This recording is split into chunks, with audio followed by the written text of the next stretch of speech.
안녕하세요, 여러분. Hi, it's Cheryl from Cheryl Learns Korean. So today I wanted to give you a little update on what I've been doing. It's been a lot. I've been studying and studying and studying, but it's the only way I'm going to learn this language. It's not easy, certainly not for me.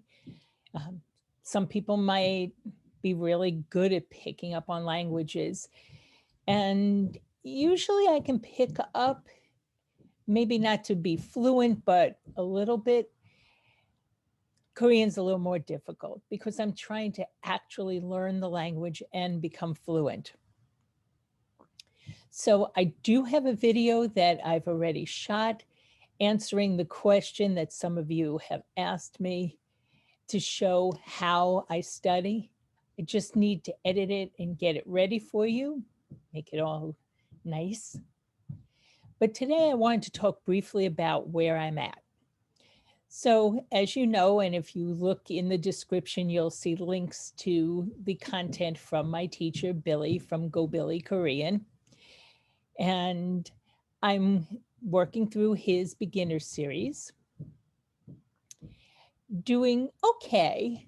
I would like to do a little bit better, but not everything's going to come easy.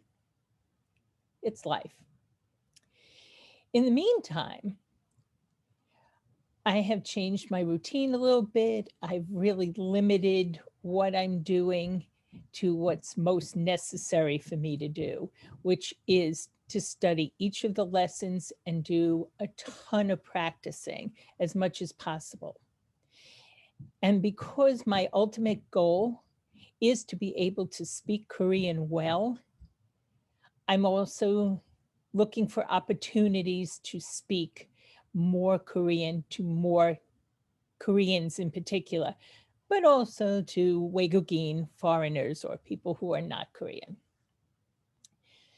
But the best way to improve my Korean speaking is to speak to native speakers. So a little update on that.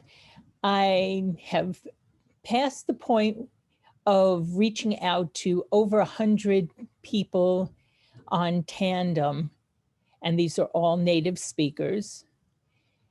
Not everybody answers me, and I didn't expect them to. However, I now have a core group of roughly 6 to 8 people that I talk to pretty much daily or every other day as schedules will allow.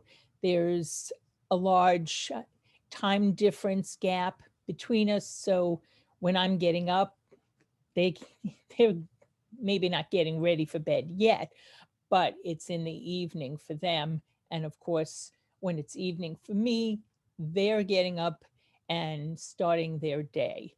So sometimes those schedules just are a little off, but it's good enough that I think we can make it work even better. I've become close to some of those people, I'd say 2 or 3 in particular, and they help me a lot with my pronunciation, uh, different things that I want to say. So I'll ask, oh, I don't know how to say this.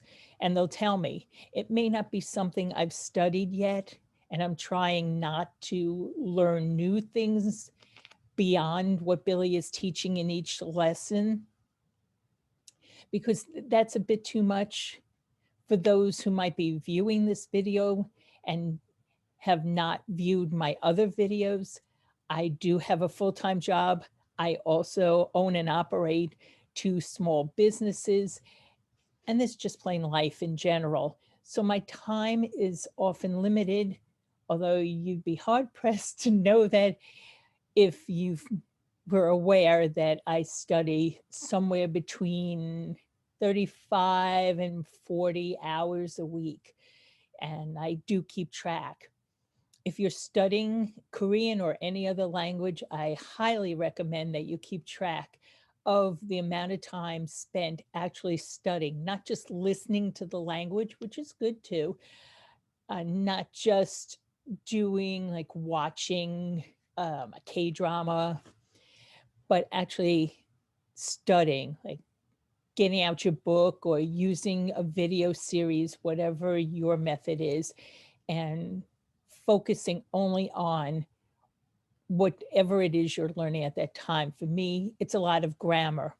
And I've spoken in a previous video why I want to do it this way.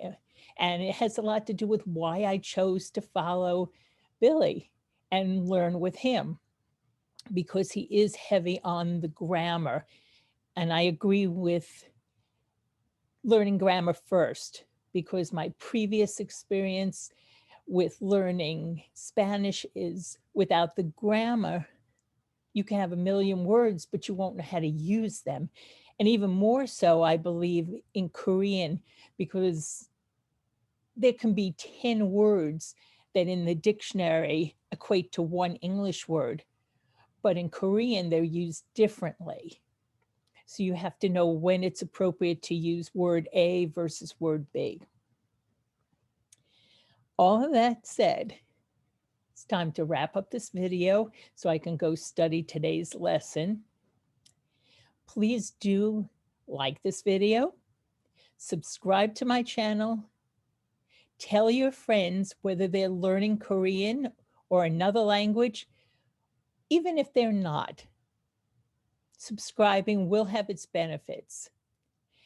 And if you are an older learner or just somebody who is a little older, let's say,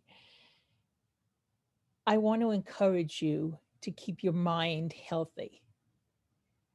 It does become a little more difficult when you're older to learn something new, whether it's a new language or something else, a new skill of some sort, but it's not impossible. It just takes a little more work. The older we get, the more things we have on our mind, and the more we're distracted by other things that are going on in life. When I was a teenager learning Spanish, it was easy. My whole job in life was to learn, to go to school, to learn this thing and that thing. And that's all I had to do. Now, as an adult and an older adult, I have many more responsibilities, many more things to think about on a daily basis.